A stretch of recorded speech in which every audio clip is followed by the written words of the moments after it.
क्योंकि वो जो बिगनर है, जो टैली में अकाउंट्स का एकदम भी नॉलेज नहीं है, तो मैं आज सिखाने वाला हूँ लिस्ट ऑफ ग्रुप। जब लेजर क्रिएट करते हैं तो ये एक पूरा ग्रुप होता है जो जब लेजर को ओपन के वक्त में ये डिसाइड नहीं कर पाते कि कौन सा ग्रुप सिलेक्ट करें, sundry debtors, sundry creditors, bank account, क्या।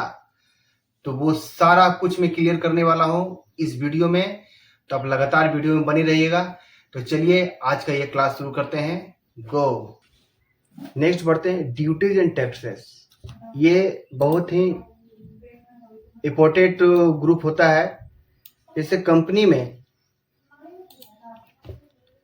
टैक्स से रिलेटेड सभी लेजर, टैक्स से रिलेटेड सभी लेजर, जैसे जीएसटी हुआ, टीडीएस हुआ, वैट जो पहले ओल्ड में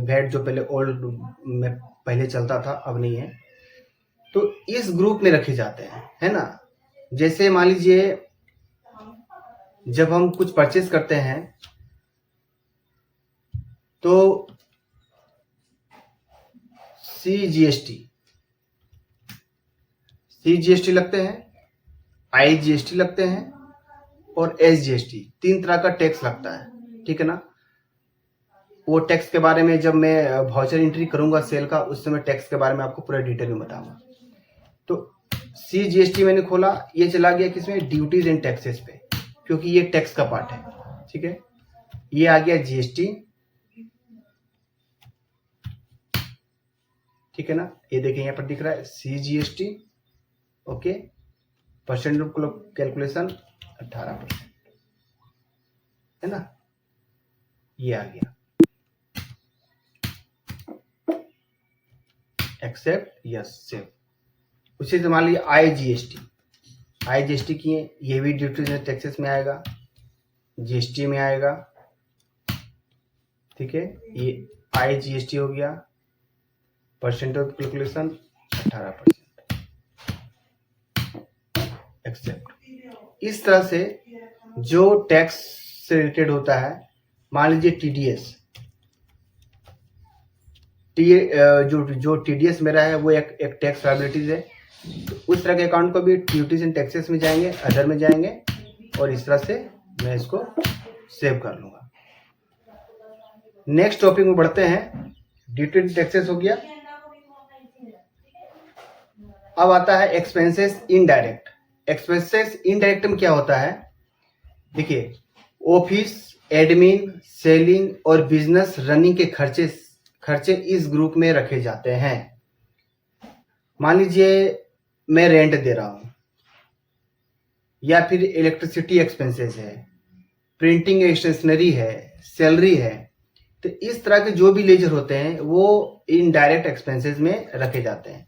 मान लीजिए इलेक्ट्रिसिटी एक्सपेंसेस, ठीक है, ये आए, और यहाँ पे हो गया ये indirect expenses, okay, indirect expenses indirect, है ना। अब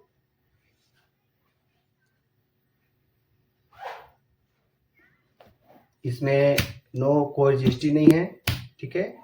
ये मैंने लेजर को सेव कर लिया। इलेक्ट्रिसिटी एक्सपेंसेस का एक अलग से लेजर खुल गया जो मेरा इनडायरेक्ट एक्सपेंसेस में चला गया।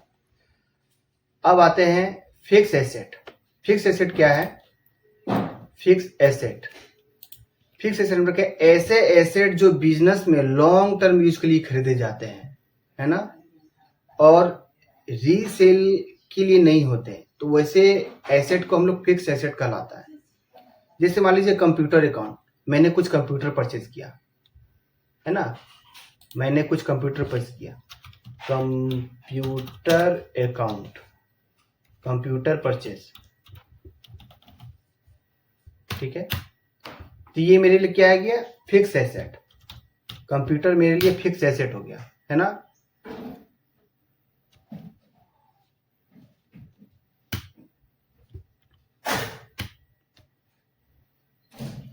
अभी मान लीजिए कंप्यूटर जो परचेज किए हैं, मान लीजिए इसमें मेरा जीएसटी लगेगा, है ना, तो इस पर एक्सप्लेन कर देंगे। इसमें कुछ HSN कोड होता है, वो HSN कोड डालेंगे, ठीक है। HSN कोड 8 डिजिट का HSN कोड होता है। उसके बाद ये कितना परसेंटेज में है, मान लीजिए ये 18% में मेरा ये माल परचेज हो रहा है कंप्यूटर, 18% डालेंगे। गुड्स परचेज हो रहा है, ठीक है। तो मैंने किया ये कंप्यूटर परचेज, और यहाँ कंप्यूटर परचेज में मैंने ये भी लिख दिया कि ये @ 18% मेरे परचेज हो रहा है। फिक्स एसेट में गया, और क्योंकि जब तक आप यहाँ पे GST, अगर इस खर्चे में मेरा GST एप्लीकेबल हो रहा है तो मैं इस तरह से इसका खाता ओपन करूँगा, लेजर को ओपन करूँगा, है ना। HSN कोड जब आपका कंप्यूटर परचेज हो रहा है तो आपके बिल में HSN कोड लिख करके आएगा कि ये आपको जो प्रोडक्ट परचेज हुआ किस HSN कोड। अगर बहुत लोग नहीं जान रहे हैं तो HSN कोड के बारे में मैं आपको डिटेल में बताऊंगा। तत्काल में एक छोटा सा ब्रीफ में आगे बढ़ रहा हूँ। ये HSN कोड यहाँ से डाल के और हम लोग आगे बढ़ सकते हैं। इसकी 1 2 3 4 5 6 7 8, ठीक है। यहाँ पर दे रहा है कि मैक्सिमम 8 डिजिट, है ना। जो HSN कोड होता है वो मैक्सिमम 8 डिजिट का होता है, उससे ज़्यादा का नहीं। 1 2 3 4 5 6 7 8, ठीक है। 8 डिजिट डाले, ये हो गया। अब इसको कंट्रोल लेकर के मैंने सेव कर लिया, ठीक है। नेक्स्ट जो हमारा है इनकम इनडायरेक्ट। इनकम इनडायरेक्ट में क्या होगा, ऐसे इनकम जो मेन सेल और परचेज एक्टिविटी से डायरेक्टली रिलेटेड होती है ना, नहीं होती है बट एक्स्ट्रा इनकम होती है। तो वैसे को हम लोग क्या करेंगे इसमें, जैसे इंटरेस्ट रिसीव, मान लीजिए बैंक में हमारा खाता है, ठीक है, तो वहां से कुछ इंटरेस्ट मिल रहा है, तो वो इंटरेस्ट हमारे लिए क्या हो गया, वो हमारे लिए इनडायरेक्ट इनकम हो गया, ठीक है। या कुछ कमीशन मुझे मिल रहा है ना, या मुझे कुछ डिस्काउंट मिला है, ठीक है। मान लीजिए डिस्काउंट रिसीव्ड, तो ये क्या लिए, ये मेरे लिए एक इनडायरेक्ट इनकम हो गया, ठीक है। इनडायरेक्ट इनकम और डायरेक्ट इनकम समझा दिए। जो सेल्स में जो मेरे लिए डायरेक्ट इनकम होता है वो मेरे लिए डायरेक्ट इनकम में चला गया। अभी डिस्काउंट में कोई GST नहीं है तो मैं नोट एप्लीकेबल कर दूंगा, और ये कंट्रोल ए करके मैंने इसको सेव कर लिया। अब आता है 20 नंबर पे इन्वेस्टमेंट। इन्वेस्टमेंट क्या है, बिजनेस में जो पैसा इन्वेस्टमेंट पर्पज से लगाया हो, जैसे शेयर्स, म्यूचुअल फंड, बॉन्ड्स, तो इस ग्रुप में जाएगा। मान लीजिए मैंने कुछ इन्वेस्ट किया, मैंने कुछ शेयर परचेज किया, या फिर मैंने कुछ SIP क्रिएट किया। मान लीजिए सपोज दैट मैं अपना HDFC में मैंने कुछ SIP ओपन किया है, तो HDFC मिड कैप SIP मैंने ओपन किया, ठीक है। ये किस में चला जाएगा, ये आ जाएगा इन्वेस्टमेंट में। क्यों, क्योंकि ये मेरे लिए एक इन्वेस्टमेंट है, मैंने इन्वेस्ट किया है पैसा को, ठीक है। ये इस तरह से ये कंट्रोल लेकर के सेव हो गया, है ना, तो इन्वेस्टमेंट पे आ गया। नेक्स्ट बढ़ते हैं loan and advance asset. Loan and advance asset में क्या है, देखिए जब बिजनेस किसी को लोन या एडवांस देता है, यानी मेरा जो कंपनी है सुरेंद्र एंटरप्राइजेस, मान लीजिए मैंने किसी को लोन दिया है या एडवांस दिया, और वो अमाउंट रिकवरेबल होता है तो उसका लेजर इस ग्रुप में बनता है ना। यानी मैंने लोन दिया है, एडवांस दिया है, जो मुझे बाद में वापस मिलेगा। जैसे एडवांस टू स्टाफ, मान लीजिए मैंने स्टाफ को एडवांस दिया है ना। अब या फिर लोन टू मिस्टर X, कोई भी, सपोज चलिए मैं एक अकाउंट ओपन करके दिखाता हूँ।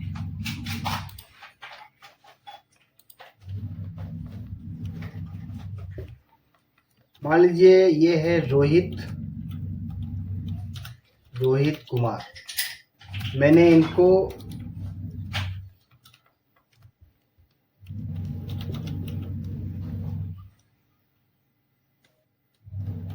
मैंने इसको एडवांस दिया है, तो ये कहाँ पे आ जाएगा, ये आ जाएगा लोन एंड एडवांस एसेट में। एसेट में यानी मुझे ये वापस मिलेगा, ये मेरे लिए एक एसेट है। अभी मैं इसको पैसा दे रहा हूँ मेरे लिए ये एक एसेट है। ये लोन एंड एडवांस एसेट में आ जाएगा, जो एक करेंट एसेट के ग्रुप में रहता है। ठीक है, इस तरह से ये कंट्रोल लेकर के सेव कर। तो आप देख पा रहे हैं ना कि जितने तरह का लेजर है उस सब का अलग अलग सेक्शन है।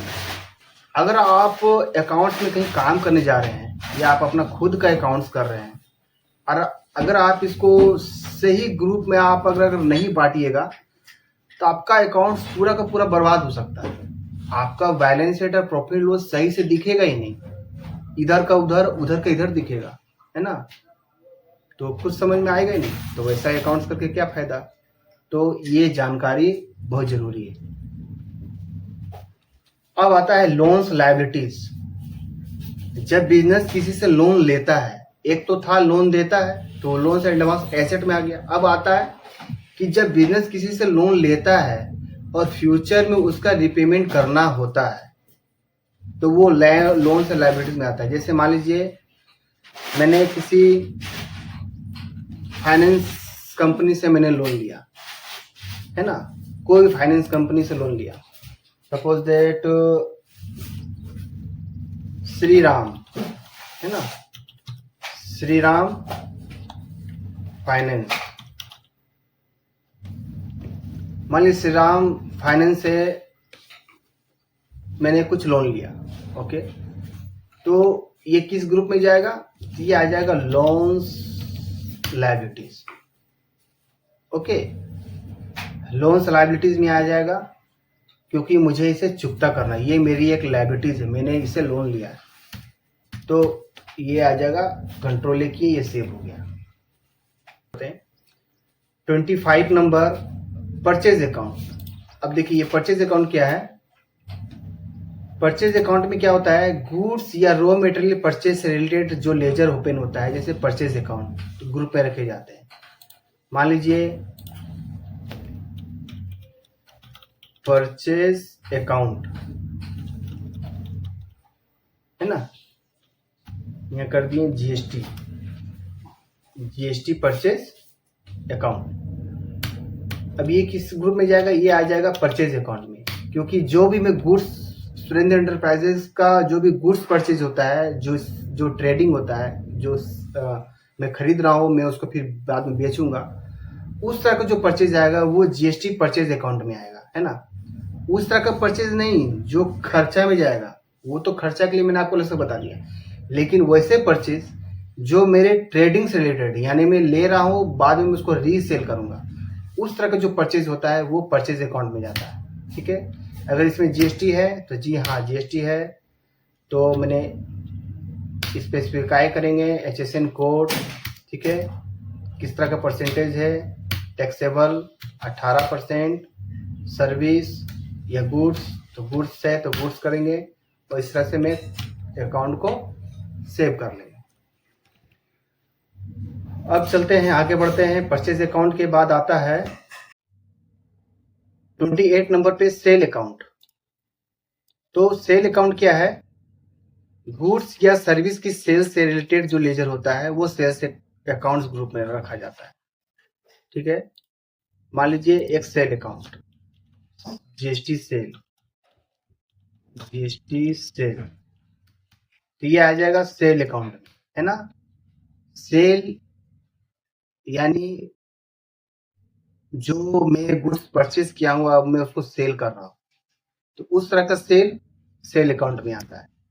ठीक है, एप्लीकेबल है, स्पेसिफिक कोई HSN कोड है वो डालेंगे, स्पेसिफिक डालेंगे, टैक्सेबल हो जाएगा 18%, सर्विस नहीं गुड्स। इस तरह से मैं इसको कंट्रोल लेकर के सेव कर लिया। ओके, नेक्स्ट आगे बढ़ते हैं। सेल अकाउंट के बाद सिक्योर्ड लोन। अब ये सिक्योर्ड लोन क्या है, सिक्योर्ड लोन है ऐसे लोन जो किसी सिक्योरिटी या कलेक्ट्रल के अगेंस्ट में लिया गया हो, वो सिक्योर्ड लोन कहलाता है। यानी मान लीजिए कार लोन फ्रॉम बैंक, तो कार लोन जो हम ले रहे हैं तो मेरा जो मेरा वो कार है, वो जो एसेट है, वो मेरा कलेक्ट्रल है बैंक में, है ना? वो हाइपोथिकेशन होता है, तो उस तरह का जो लोन होता है, या होम लोन, जब हम होम लोन लेते हैं तो मेरा जो होम है वो वहां पर गिरवी रखा हुआ है, कोई मशीनरी ले रहे हैं, वो जो मशीन है वो मशीन मेरा उस बैंक के पास गिरवी है। तो इस तरह का जो भी लोन लेंगे तो वो लोन जहां से ले रहे हैं तो वो मेरा सिक्योर लोन हो गया, तो वो सिक्योर्ड में चला जाएगा। जैसे मान लीजिए मैंने कुछ मशीन परचेज किया, या मैंने कार परचेज किया। कार कहाँ से परचेज किया? तो सपोज दैट मैंने HDFC से लिया, HDFC bank account, HDFC bank car loan, car loan, ये आ गया सिक्योर्ड लोन। ठीक है, लोन से लायबिलिटी, ये सिक्योर्ड लोन में चला गया, क्योंकि HDFC बैंक से मैंने लोन लिया है कार के लिए, जो एज ए सिक्योर्ड लोन है, यानी वो मेरा कार को गिरवी रखेगा, उसके अगेंस्ट में मैं कार तो यूज कर रहा हूँ पर गिरवी है बैंक के पास, कभी मैं अगर पैसा नहीं चुकाऊंगा तो वो कार मेरा वो वापस ले सकता है। तो इस तरह के वापस आई एक आता है सिक्योर्ड लोन के बाद आता है स्टॉक इन हैंड, यानी बिजनेस के पास अवेलेबल स्टॉक एंड इन्वेंट्री को स्टॉक इन हैंड ग्रुप में क्लासिफाई किया जाता है। जैसे closing stock, raw material stock, closing stock होता है, फाइनेंस गुड स्टॉक होता है, रॉ मटेरियल स्टॉक होता है, तो वो स्टॉक इन हैंड में जाएगा। ठीक है, मान लीजिए कुछ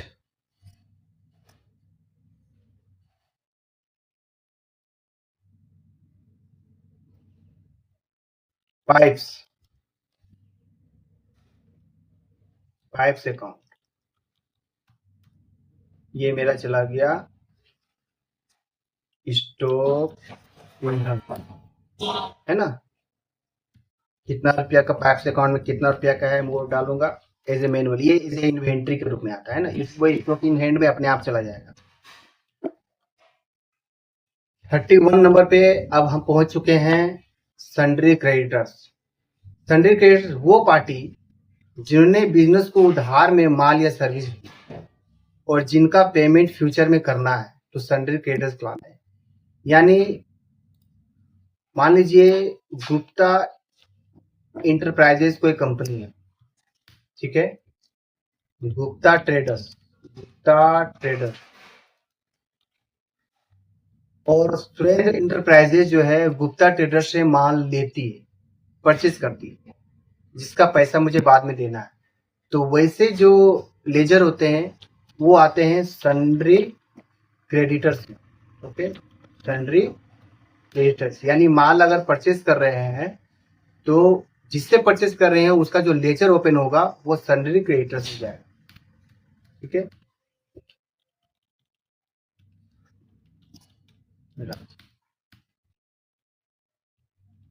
ये मैंने सेव कर लिया। नेक्स्ट टॉपिक में बढ़ते हैं। अब 32 नंबर पे आता है सन्ड्री डेटर्स। सन्ड्री डेटर्स क्या? वो पार्टीज जिन्हें बिजनेस ने उधार में माल या सर्विस बेची है। मान लीजिए कोई राहुल ट्रेडर्स है, suppose that Rahul traders, Surendra enterprises जो कंपनी है ये राहुल ट्रेडर्स को उधार में माल बेचा है ना, जिसका पैसा मुझे बाद में लेना है। तो वैसे जो लेजर होते हैं वो आते हैं सन्ड्री डेटर्स में। उधार में माल परचेज कर रहे हैं तो सन्ड्री क्रेडिटर्स, उधार में माल सेल कर रहे हैं तो सन्ड्री डेटर्स। क्लियर है? जिन्हें ये वीडियो के बाद भी अगर बहुत सा कंफ्यूजन हो तो आप कमेंट्स में आप लिखिएगा, मैं हर कमेंट्स का जवाब दूंगा। तो इस तरह से मैंने इसको सेव कर लिया। अगर वीडियो अच्छा लग रहा हो, अगर आपको लग रहा है कि इसमें बहुत कुछ सीखने के लिए मिल रहा है, तो वीडियो को लाइक कर दीजिए, शेयर कर दीजिए, ताकि जो भी लोग अकाउंट को सीखना चाहते हैं बारीकी से डिटेल में, उन तक ये वीडियो पहुंच जाए। और चैनल को सब्सक्राइब करना मत भूलिए, प्लीज चैनल को सब्सक्राइब कर लीजिए। चलिए आगे बढ़ते हैं। अनसिक्योर्ड लोन, ऐसे लोन जो बिना किसी कोलेटरल या सिक्योरिटी से ले गया हो, वो अनसिक्योर्ड लोन कहलाता है। एक सिक्योर लोन जहां मेरा कुछ गिरवी रखाता है तब मुझे लोन मिलता है। एक अनसिक्योर्ड यानी मान लीजिए मैंने किसी फ्रेंड से लोन लिया है, या मैंने किसी परिवार से लोन लिया है, किसी रिलेटिव से लोन लिया है ना, जो बिना किसी कोलेटरल को, बिना किसी सिक्योरिटी के मुझे वो लोन मिल गया, मुझे कुछ गिरवी नहीं रखना पड़ा। तो वैसा लोन जो होता है, मान लीजिए मेरा कोई फ्रेंड है आदित्य आदित्य शर्मा, मान लीजिए मैंने इसे 2 लाख रुपया का लोन लिया, वो ऐसे दे दिया कि ठीक है मुझे आज जरूरत है, 2 लाख रुपया लोन मिलने से ले लिया। तो उस तरह का लोन ये अनसिक्योर लोन में चला जाता है। ठीक है ना, कंट्रोल किए, सेव कर लिए।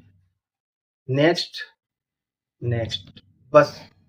तो ग्रुप, लिस्ट ऑफ ग्रुप का मैंने पूरा डिटेल आपको यहाँ पर मैंने आपको पूरा बता दिया। तो आज का ये जो टॉपिक है इसको समाप्त करते हैं। तो मिलते हैं फिर नेक्स्ट वीडियो में। अगर आपको ये वीडियो अच्छा लगा हो तो लाइक कीजिए, शेयर कीजिए और मेरे चैनल को सब्सक्राइब कर लीजिए। तो मिलते हैं नेक्स्ट क्लास में।